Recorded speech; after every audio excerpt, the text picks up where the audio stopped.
ပထမလူကတော့သူ့ရဲ့ချစ်ချင်းဟာတစ်ဖက်သားကဘလောက်ပဲစိုးသွမ်းနေပါစေတစ်ဖက်သားကသူ့ကိုမချစ်တော့ပဲနေပါစေ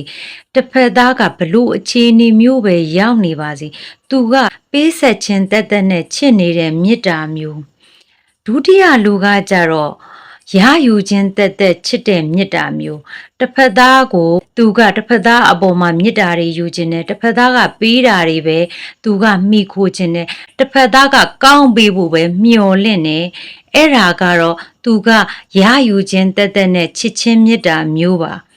တတိယလူကတော့အပေးယူမျှတဲ့ချစ်ချင်းမေတ္တာမျိုးတစ်ဖက်သားက